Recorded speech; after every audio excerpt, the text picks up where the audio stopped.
የማቴዎስ ወንጌል ምዕራፍ 9 በታንኳም ገብቶ ተሻገረና ወደ ገዛ ከተማው መጣ። እነሆም በአልጋ የተኛ ሽባ ወደ እርሱ አመጡ።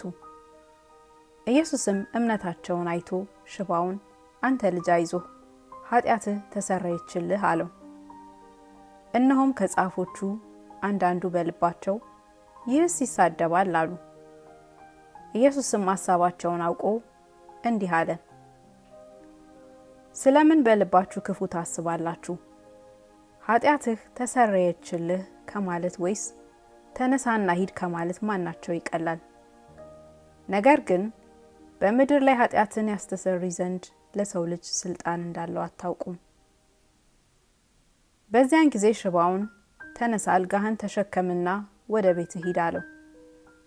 ተነስቶም ወደ ቤቱ ሄደ። ሕዝቡም አይተው ተደነቁ። ለሰውም እንዲህ ያለ ስልጣን የሰጠ እግዚአብሔርን አከበሩ። ኢየሱስም ከዚያ አልፎ በመቅረጫው ተቀምጦ የነበረ ማቴዎስ የሚባል አንድ ሰው አየና ተከተለኝ አለው። ተነስቶም ተከተለው። በቤቱ በማዕድ ተቀምጦ ሳለ እነሆ ብዙ ቀራጮችና ኃጢአተኞች መጥተው ከኢየሱስና ከደቀ መዛሙርቱ ጋር አብረው ተቀመጡ። ፈሪሳውያንም አይተው ደቀ መዛሙርቱን መምህራችሁ ከቀራጮችና ከኃጢአተኞች ጋር አብሮ ስለምን ይበላል አሏቸው። ኢየሱስም ሰምቶ ሕመምተኞች እንጂ ባለጤናዎች ባለመድኃኒት አያስፈልጋቸውም፣ ነገር ግን ሄዳችሁ ምሕረትን እወዳለሁ መስዋዕትንም አይደለም ያለው ምን እንደሆነ ተማሩ። ኃጢአተኞችን ወደ ንስሐ እንጂ ጻድቃንን ልጠራ አልመጣሁምና አላቸው። በዚያን ጊዜ የዮሐንስ ደቀ መዛሙርት ወደ እርሱ ቀርበው እኛና ፈሪሳውያን ብዙ ጊዜ የምንጦመው ደቀ መዛሙርትህ ግን የማይጦሙት ስለምንድን ነው አሉት። ኢየሱስም እንዲህ አላቸው፣ ሚዜዎች ሙሽራው ከእነርሱ ጋር ሳለ ሊያዙን ይችላሉን? ነገር ግን ሙሽራው ከእነርሱ የሚወሰድበት ወራት ይመጣል፣ በዚያ ጊዜም ይጦማሉ። ባረጀ ልብስ አዲስ እራፊ የሚያኖር የለም፣ መጣፊያው ልብሱንም ይቦጭቀዋልና መቀደዱም የባሰ ይሆናል። በአረጀ አቁማዳ አዲስ የወይን ጠጅ የሚያኖር የለም፣ ቢደረግ ግን አቁማዳው ይፈነዳል፣ የወይኑ ጠጁም ይፈሳል፣ አቁማዳውም ይጠፋል። ነገር ግን አዲሱን የወይን ጠጅ በአዲስ አቁማዳ ያኖረዋል፣ ሁለቱም ይጠባበቃሉ። ይህንም ሲነግራቸው አንድ መኮንን መጥቶ ልጅ አሁን ሞተች፣ ነገር ግን መጥተህ እጅህን ጫንባት፣ በሕይወትም ትኖራለች እያለ ሰገደለት። ኢየሱስም ተነስቶ ከደቀ መዛሙርቱ ጋር ተከተለው። እነሆም ከ12 ዓመት ጀምሮ ደም የሚፈሳት ሴት በኋላው ቀርባ የልብሱን ጫፍ ዳሰሰች። በልቧ ልብሱን ብቻ የዳሰስኩ እንደሆን እድናለሁ ትል ነበረችና። ኢየሱስም ዘወር ብሎ አያትና ልጄ ሆይ አይዞሽ፣ እምነትሽ አድኖሻል አላት። ሴቲቱም ከዚያች ሰዓት ጀምራ ዳነች።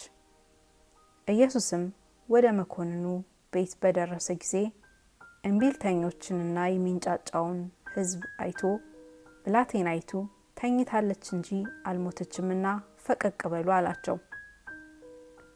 በጣምም ሳቁበት። ሕዝቡን ግን ካስወጡት በኋላ ገብቶ እጇን ያዛት፣ ብላቴናይቱም ተነሳች። ያም ዝና ወደዚያ አገር ሁሉ መጣ።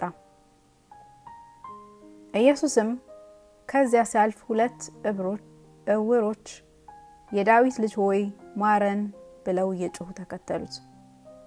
ወደ ቤትም በገባ ጊዜ እውሮቹ ወደ እርሱ ቀረቡ። ኢየሱስም ይህን ማድረግ እንድችል ታምናላችሁን አላቸው። አዎን ጌታ ሆይ አሉት። በዚያን ጊዜ እንደ እምነታችሁ ይሆንላችሁ ብሎ ዓይናቸውን ዳሰሰ፣ ዓይኖቻቸውም ተከፈቱ። ኢየሱስም ማንም እንዳያውቅ ተጠንቀቁ ብሎ በብርቱ አዘዛቸው። እነሱ ግን ወጥተው ወደዚያ አገር ሁሉ ስለ እርሱ አወሩ። እነርሱም ሲወጡ እነሆ ጋኔን ያደረበት ዲዳ ሰው ወደ እርሱ አመጡ። ጋኔኑንም ካወጣው በኋላ ዲዳው ተናገረ።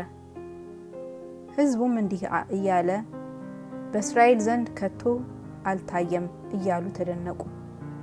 ፈሪሳውያን ግን በአጋንንት አለቃ አጋንንትን ያወጣል አሉ።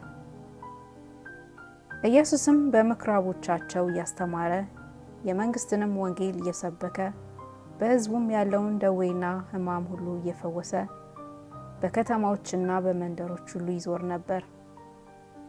ብዙ ሕዝብም ባየ ጊዜ እረኛ እንደሌላቸው በጎች ተጨንቀው ተጥለውም ነበርና አዘነላቸው። በዚያን ጊዜ ደቀ መዛሙርቱን መከሩስ ብዙ ነው፣ ሰራተኞች ግን ጥቂት ናቸው። እንግዲህ የመከሩን ጌታ ወደ መከሩ ሰራተኞች እንዲልክ ለምኑት አላቸው።